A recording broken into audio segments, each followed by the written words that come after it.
Hace 4000 años, desapareció una civilización que nadie te enseñó en el colegio. No hubo invasores. No hubo volcanes. No hubo tsunamis. Simplemente, dejó de existir. 5 millones de personas se esfumaron de la historia sin dejar rastro de violencia, sin pirámides de cráneos, sin ciudades quemadas. Hoy vamos a hablar de la civilización del Indo, la más grande del mundo antiguo, y del misterio más desconcertante de la arqueología moderna, cómo algo tan enorme puede desaparecer sin que nadie sepa exactamente por qué. Vamos a explorar quiénes eran, cómo vivían, qué los hacía únicos, por qué colapsaron, y lo que su desaparición nos dice sobre nuestra propia civilización. Quédate hasta el final porque la última parte de esta historia tiene implicaciones que van mucho más allá del pasado. Hay un lugar en el noroeste del subcontinente indio, donde hoy se extiende Pakistán y parte de la India moderna, que guarda bajo sus pies uno de los secretos más grandes de la humanidad. Durante miles de años, nadie supo que allí había algo. Los campos de trigo crecían tranquilos, los pastores llevaban sus rebaños por llanuras polvorientas, y ocasionalmente alguien desenterraba un ladrillo extraño o una piedra tallada sin entender muy bien de dónde venía. No fue sino hasta el siglo XX, durante los trabajos de construcción del ferrocarril colonial británico en la India, cuando los ingenieros comenzaron a notar algo perturbador: había demasiados ladrillos perfectamente cocidos enterrados en el suelo. Los obreros los usaban como material de construcción para las vías. Estaban, literalmente, pavimentando caminos con los restos de una civilización perdida. En 1921, el arqueólogo Dayaram Sani comenzó a excavar en un lugar llamado Harappa, en el Punjab pakistaní. Lo que encontró cambió para siempre nuestra comprensión de la historia antigua. Y al año siguiente, en 1922, R. de Banerjee empezó a excavar en Mohenjo-Daro, a más de 600 kilómetros de distancia. Ambos equipos llegaron a la misma conclusión al mismo tiempo: habían encontrado una ciudad. No una aldea. No un campamento. Una ciudad planificada, sofisticada y antigua que no encajaba en ningún esquema histórico conocido. Y eso era solo el principio. Con el paso de las décadas, los arqueólogos fueron descubriendo más y más sitios. Primero docenas, luego cientos, hasta llegar a los más de 1500 asentamientos identificados hasta hoy. El territorio que cubría esta civilización era absolutamente colosal, más de 1 millón de kilómetros cuadrados, extendiéndose desde el Himalaya hasta el mar Arábigo, desde Baluchistán hasta el actual estado indio de Uttar Pradesh. Para poner esto en perspectiva, la civilización del Indo era más grande que el antiguo Egipto y que Mesopotamia juntas. Más grande que la mayoría de los países europeos actuales. Y albergaba, en su momento de mayor esplendor, entre 4 y 5 millones de personas, lo que la convierte en la civilización más poblada de su época. Y sin embargo, durante mucho tiempo, prácticamente nadie sabía que había existido. El nombre oficial que los académicos le dan es Civilización del Valle del Indo, aunque también se la conoce como civilización harappense, en honor a uno de sus sitios más importantes. Floreció aproximadamente entre el 3300 y el 1300 a.C., con su periodo de máximo desarrollo entre el 2600 y el 1900 a.C. Eso significa que cuando las grandes pirámides de Giza estaban siendo construidas en Egipto, esta civilización ya llevaba siglos de esplendor urbanístico. Cuando Ur y Babilonia dominaban Mesopotamia, estas ciudades del Indo ya tenían sistemas de alcantarillado más avanzados que muchas ciudades europeas del siglo XVIII. Y aquí es donde la historia empieza a volverse verdaderamente extraña. Porque esta civilización no era simplemente grande. Era, en muchos sentidos, más avanzada técnica y socialmente que sus contemporáneas. Las ciudades de Harappa y Mohenjo-Daro, las dos más conocidas y mejor excavadas, revelan un nivel de planificación urbana que resulta casi incomprensible para su época. Las calles estaban trazadas en cuadrícula perfecta, orientadas de norte a sur y de este a oeste. Las manzanas eran uniformes. Los edificios seguían patrones estandarizados. Y todo esto sin ordenadores, sin planos digitales, sin ingenieros con títulos universitarios. Pero lo más asombroso no era la disposición de las calles. Era lo que había debajo de ellas. Mohenjo-Daro contaba con un sistema de alcantarillado que cubría prácticamente toda la ciudad.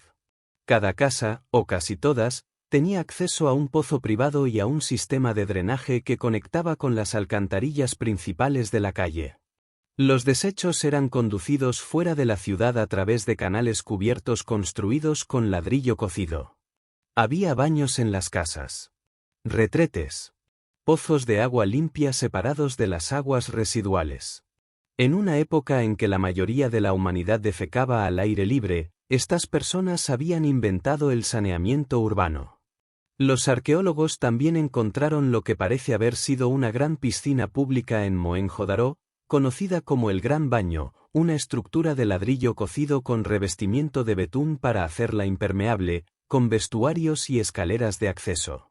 Nadie sabe con certeza para qué servía, si era ritual, higiénica o social, pero su mera existencia habla de una sociedad que valoraba el agua y la limpieza de maneras que iban más allá de la mera subsistencia. ¿Y los ladrillos? Hay que hablar de los ladrillos. En toda la extensión de la civilización del Indo, independientemente del sitio que se excave, los ladrillos tienen las mismas proporciones, una relación de 1:2:4 entre grosor, ancho y largo. Es una proporción específica, práctica para la construcción, que permite distribuir el peso de manera uniforme. Y el hecho de que se use exactamente en Harappa, en Mohenjo-Daro, en Dholavira, en Lothal, en sitios separados por cientos de kilómetros, sugiere una estandarización de materiales de construcción que implica necesariamente algún tipo de autoridad central, algún sistema de comunicación y coordinación entre ciudades, alguna forma de gobierno compartido. Y aquí llegamos a uno de los grandes misterios de esta civilización: nadie sabe cómo estaban gobernadas. En Egipto, los faraones dejaron su nombre por todas partes, en templos, en pirámides, en estelas, en papiros. En Mesopotamia, los reyes inscribían sus conquistas en tablillas de arcilla. En China, las dinastías dejaron registros genealógicos meticulosos. Pero en las ciudades del Indo no hay nada de eso. No hay palacios identificados como tales. No hay tumbas reales con tesoros acumulados. No hay imágenes de reyes conquistadores aplastando enemigos. No hay representaciones de jerarquías militares, no hay guerreros glorificados, no hay escenas de batalla en ninguna de las miles de pequeñas tablillas y sellos encontrados. Los enterramientos son, en general, sorprendentemente igualitarios. Si hay algunos individuos enterrados con más objetos que otros, lo que sugiere cierta estratificación social, pero la diferencia no es ni remotamente comparable a la que vemos en Egipto o en Mesopotamia. No hay tumbas que griten: aquí yace el gobernante supremo de todos los hombres. Las casas también son más uniformes que en otras civilizaciones antiguas, las hay grandes y pequeñas, pero ninguna que se pueda describir claramente como un palacio real separado del resto. Esto ha llevado a algunos arqueólogos a proponer teorías fascinantes. Quizás la civilización del Indo era gobernada por una especie de élite sacerdotal o comercial, no militar. Quizás el poder estaba más distribuido de lo que estamos acostumbrados a ver en civilizaciones antiguas. Quizás existían formas de gobierno colectivo o confederal que no dejaron los mismos rastros materiales que las monarquías absolutas. Algunos investigadores incluso han sugerido que podría haber sido algo parecido a una teocracia mercantil, donde el poder derivaba del control sobre el comercio y los rituales, no sobre los ejércitos. Y de comercio, estos pueblos sabían mucho. Los sellos de la civilización del Indo se han encontrado en Mesopotamia. Objetos de lapislázuli, que solo podía provenir de Afganistán, aparecen en sus sitios arqueológicos. Hay evidencia de intercambio comercial con el Golfo Pérsico, con la costa este de Arabia, con las civilizaciones mesopotámicas de Ur y de Lagas. Los mercaderes del Indo navegaban el mar Arábigo y llevaban sus mercancías por tierra a través de rutas que cruzaban algunas de las regiones más inhóspitas de Asia. Y lo hacían con un sistema de pesos y medidas también estandarizado, con medidas que eran uniformes en toda la extensión del territorio. Pero hay algo que los arqueólogos no pueden leer, y que quizás nos daría las respuestas a todas estas preguntas: su escritura. La escritura del Indo es uno de los grandes enigmas no resueltos de la lingüística y la arqueología. Se han identificado más de 400 símbolos distintos, grabados principalmente en pequeños sellos de esteatita que probablemente se usaban para marcar mercancías o identificar propiedades. Pero nadie, absolutamente nadie, ha logrado descifrarla. A diferencia del egipcio antiguo, que pudo descifrarse gracias a la piedra Rosetta, o del lineal B micénico, que tenía suficientes textos y contexto para su análisis, la escritura del Indo aparece en textos extremadamente cortos, sin ningún texto bilingüe que sirva de clave. Décadas de trabajo de algunos de los mejores lingüistas y criptógrafos del mundo no han producido un consenso sobre ni siquiera el tipo básico de escritura que es, si es logográfica, silábica o una mezcla de ambas. Lo que sí sabemos es que usaban una escritura. Que dejaron registros.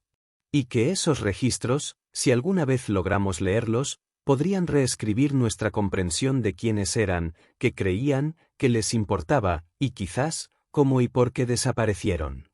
Porque llegamos al centro del misterio. Si te está gustando este vídeo, te quiero pedir un favor: dale like ahora mismo, que le cuesta nada y a mí me ayuda muchísimo. Y si quieres seguir aprendiendo sobre civilizaciones perdidas, catástrofes históricas y misterios del mundo antiguo, suscríbete al canal porque hay mucho más contenido como este esperándote.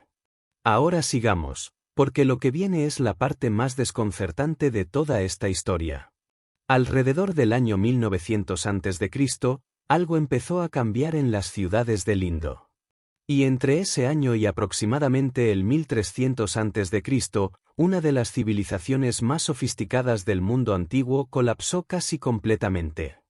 Las grandes ciudades fueron abandonadas. La escritura dejó de usarse.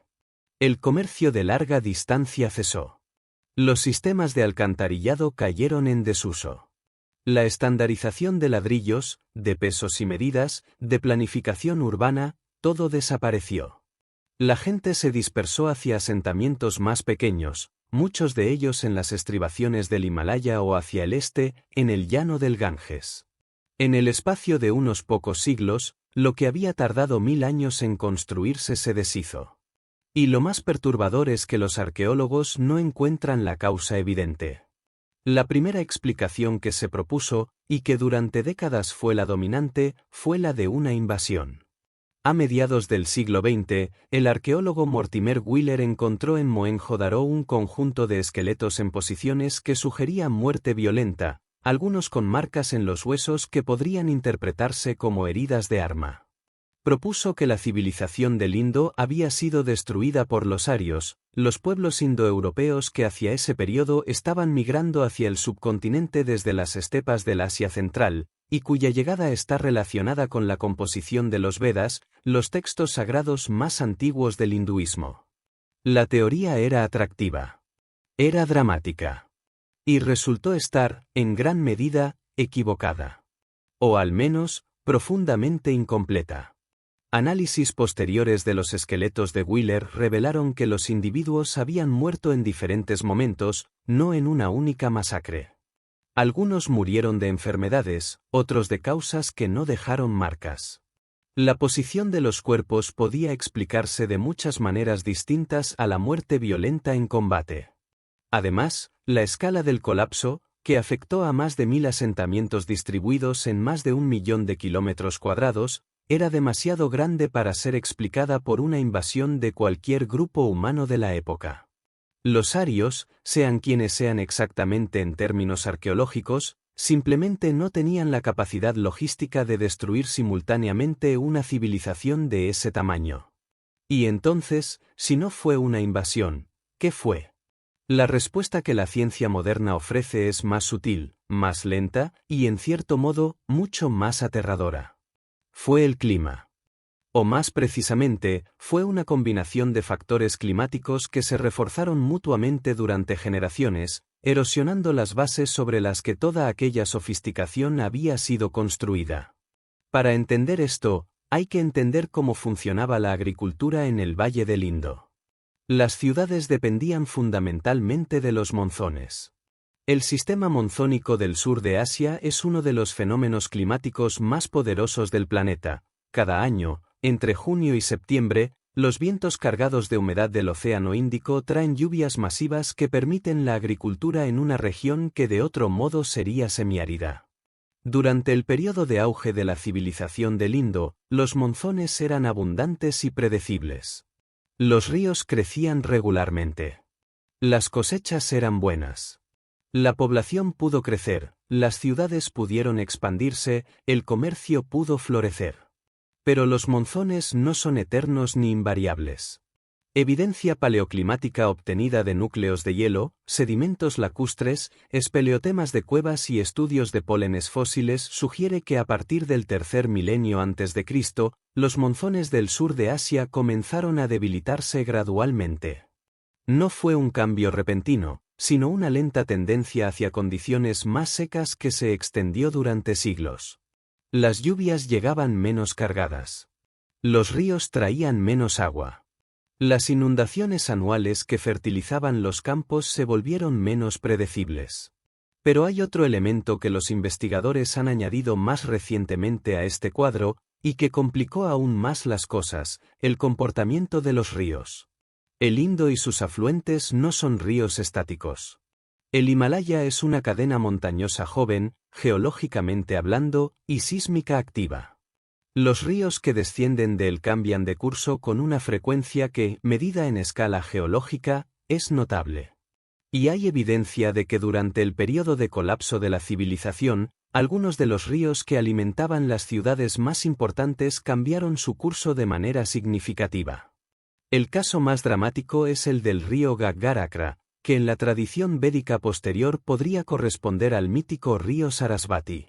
Este río, que en su momento de mayor caudal fue uno de los más grandes de la región y sustentó algunos de los asentamientos más densamente poblados de la civilización del Indo, se secó.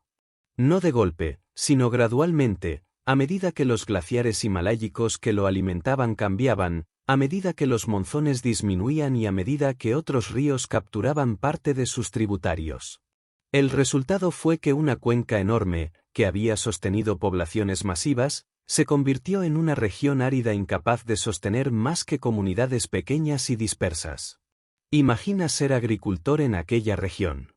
Tu familia ha vivido en la misma ciudad durante generaciones. Tus abuelos y los abuelos de tus abuelos bebieron del mismo río, plantaron en la misma tierra. Y ahora, año tras año, el río trae un poco menos de agua. Los depósitos de limo que antes fertilizaban tus campos llegan más tarde y con menos abundancia. Las cosechas son algo peores que el año anterior. No mucho peores, no de manera que justifique una alarma inmediata. Solo un poco. Y luego otro poco. Y otro. Este tipo de deterioro gradual es, paradójicamente, más difícil de gestionar que un desastre agudo. Frente a una inundación catastrófica o una sequía devastadora de un año, las sociedades pueden movilizarse, adaptarse, buscar soluciones de emergencia. Frente a un deterioro lento pero sostenido, es mucho más difícil identificar el punto en que hay que tomar decisiones radicales. Se tiende a esperar que las cosas mejoren. A adaptarse progresivamente. A reducir poco a poco hasta que ya no hay suficiente para todos. Pero la sequía y el cambio en los cursos fluviales no fueron los únicos factores. Hay un tercer elemento en esta historia de colapso que los investigadores han comenzado a tomar más en serio en las últimas décadas: las epidemias. Mohenjo-Daro, con su impresionante sistema de alcantarillado, con sus pozos de agua limpia y sus baños, era una ciudad sorprendentemente higiénica para su época. Pero también era una ciudad densamente poblada. Los análisis de los esqueletos encontrados en los sitios del Indo muestran evidencia de enfermedades infecciosas, particularmente en los periodos más tardíos. Y la tuberculosis, la lepra, y otras enfermedades que se propagan en condiciones de hacinamiento y estrés nutricional dejan marcas reconocibles en los huesos. Cuando una población está bajo estrés por escasez alimentaria, cuando la nutrición empeora y el sistema inmune se debilita, las enfermedades que en tiempos normales afectan a individuos aislados pueden volverse epidémicas. Y en ciudades de decenas de miles de personas, viviendo en proximidad estrecha, compartiendo pozos y mercados y calles, una enfermedad infecciosa puede propagarse con una velocidad devastadora. Así que el cuadro que emerge de la investigación moderna no es el de una civilización destruida por un acontecimiento catastrófico único, sino el de una civilización que fue siendo erosionada simultáneamente por múltiples frentes, el debilitamiento del monzón que redujo la producción agrícola, el cambio en los cursos de los ríos que dejó sin sustento hídrico a regiones enteras, el posible aumento de enfermedades infecciosas en poblaciones debilitadas por la malnutrición y quizás también factores internos que no podemos ver claramente desde la distancia de 4000 años. La respuesta de la gente fue, en gran medida, emigrar. No huir en pánico. Emigrar. Lentamente, a lo largo de generaciones, la gente fue abandonando las grandes ciudades y moviéndose hacia regiones con mejores condiciones. Hacia el este, al llano del Ganges, donde los monzones seguían siendo más abundantes. Hacia las estribaciones del Himalaya, donde las corrientes de montaña ofrecían agua más predecible. Hacia el sur, siguiendo la costa. Las grandes ciudades no fueron tomadas por asalto ni destruidas por terremotos. Simplemente, se fueron vaciando. Los arqueólogos han documentado este proceso con bastante claridad. En las capas superiores de Mohenjo-Daro, las más recientes, se ve un deterioro notable en la calidad de la construcción. Las casas de los últimos periodos están peor construidas que las de los siglos anteriores, con ladrillos de peor calidad y menos atención a los sistemas de drenaje. El alcantarillado cae en desuso en algunas zonas de la ciudad. Las calles se vuelven más estrechas e irregulares. Hay evidencia de que algunas viviendas fueron subdivididas, lo que sugiere mayor hacinamiento, lo cual a su vez podría indicar que la ciudad estaba recibiendo refugiados de regiones más afectadas por la sequía. Y luego, eventualmente, incluso eso termina. La escritura desaparece. No hay forma de saber exactamente cuándo se usó por última vez, porque no hay texto que diga este es el último texto. Simplemente, en algún momento, ya no hay más escritura del indo. El conocimiento de cómo escribir, que había tomado generaciones en desarrollarse y perfeccionarse, se perdió. Probablemente porque las personas que lo sabían murieron o emigraron a condiciones tan distintas que no pudieron transmitirlo.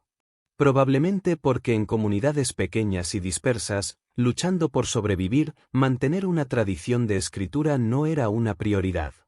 El comercio de larga distancia, que había conectado el Valle del Indo con Mesopotamia y el Golfo Pérsico, también cesa. Los últimos sellos del Indo encontrados en contextos mesopotámicos datan del periodo de colapso. Después, silencio.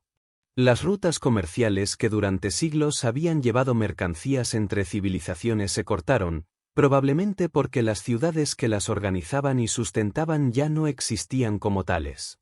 Y con todo esto, la gran pregunta, ¿qué quedó? La respuesta es más compleja y más interesante de lo que podría esperarse. La civilización del Indo no desapareció en el sentido de que sus gentes murieron todas.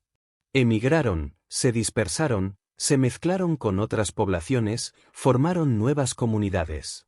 Algunos investigadores argumentan que hay continuidades culturales claras entre la civilización del Indo y las tradiciones del subcontinente indio posterior, ciertas prácticas rituales, ciertos motivos iconográficos, ciertas formas de organización social.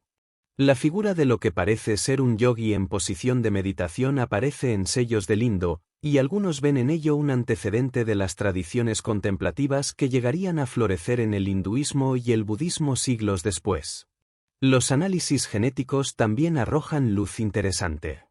Estudios de ADN antiguo publicado en la última década sugieren que las poblaciones del Valle del Indo contribuyeron genéticamente a las poblaciones actuales del sur de Asia, particularmente a las comunidades del sur de la India, que tienen una proporción mayor de lo que los genetistas llaman ascendencia relacionada con el Indo. No desaparecieron biológicamente. Se transformaron. Pero la civilización como tal, como sistema complejo de ciudades interconectadas, comercio estandarizado, escritura compartida, planificación urbana sofisticada y probablemente algún tipo de autoridad política suprarregional, eso sí desapareció. Y no volvió. El siguiente gran periodo de urbanización en el subcontinente indio, el que produciría eventualmente las grandes ciudades de la India clásica, no recuperó las tradiciones urbanísticas del Indo. Empezó, en muchos sentidos, desde cero o casi. Esto plantea una pregunta que va más allá del pasado. ¿Qué nos dice esta historia sobre los colapsos civilizacionales en general? Hay un campo de estudio que en las últimas décadas ha ganado mucha atención, impulsado en parte por las preocupaciones sobre el cambio climático moderno, el estudio de los colapsos de civilizaciones anteriores. Y la civilización del Indo es uno de los casos más estudiados, precisamente porque su colapso parece haber sido relativamente no violento en su causa principal. No fue destruida por bárbaros. No fue víctima de un cataclismo natural único. Fue erosionada por cambios ambientales graduales que superaron la capacidad de adaptación del sistema. Este patrón aparece una y otra vez en la historia. La civilización micénica del Egeo, que colapsó hacia el 1200 a.C., también muestra señales de estrés climático combinado con presiones internas. Las ciudades mayas del período clásico tardío colapsaron en medio de sequías documentadas arqueológicamente.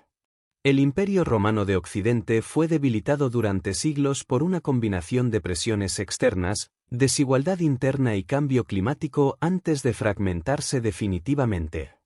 Los colapsos raramente tienen una sola causa. Tienen múltiples causas que interactúan, que se refuerzan mutuamente, que crean vulnerabilidades donde antes había fortalezas. Y tienen una propiedad que los hace especialmente difíciles de gestionar. Son procesos graduales que a menudo parecen manejables hasta que de repente no lo son.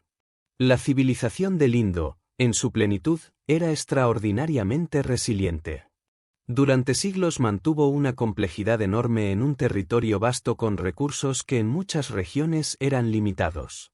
Pero esa misma complejidad, esa interdependencia entre ciudades, entre rutas comerciales, entre sistemas de producción especializada, se convirtió en una vulnerabilidad cuando el entorno cambió de manera suficientemente significativa. Las cadenas que habían conectado y fortalecido al sistema comenzaron a actuar como transmisoras de fragilidad. Un arqueólogo no puede visitar las ruinas de Mohenjo-Daro, contemplar sus calles perfectamente trazadas, sus baños bien construidos, sus alcantarillas que funcionaron durante siglos, sin sentir algo parecido al vértigo. Aquí vivió gente inteligente, organizada, capaz. Gente que resolvió problemas de ingeniería que siglos después otros pueblos ni siquiera habían planteado. Gente que comerciaba a lo largo de miles de kilómetros, que creó sistemas de escritura, que pensó en términos de ciudades y no solo de aldeas. Y sin embargo, algo cambió en el mundo que los rodeaba, lentamente, durante generaciones, y eventualmente el sistema que habían construido ya no pudo sostenerse. Hay una tendencia humana a pensar que las civilizaciones son inevitables, que una vez alcanzado cierto nivel de complejidad y sofisticación, el retroceso es impensable. La historia del Indo nos recuerda que eso no es así. La complejidad no es un estado estable que se mantiene solo. Requiere condiciones específicas, requiere mantenimiento activo, requiere adaptación constante.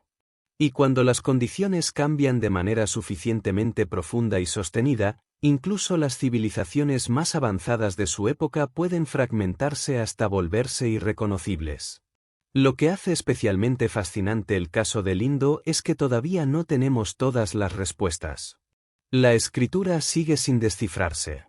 Hay miles de sitios que aún no han sido excavados, muchos de ellos bajo aldeas y ciudades modernas de Pakistán e India, lo que hace su exploración arqueológica particularmente complicada.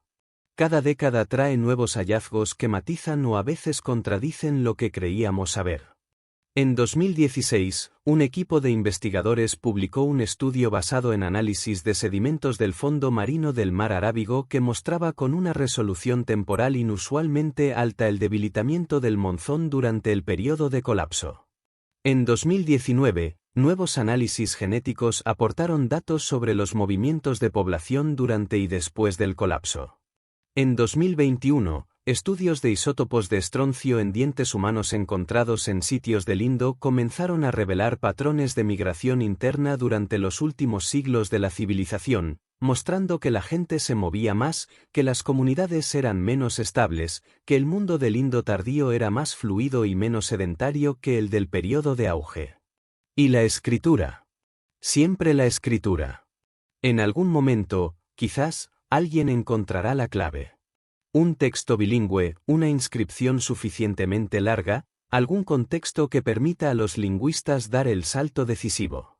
Y cuando eso ocurra, habremos recuperado voces que llevan 4000 años en silencio.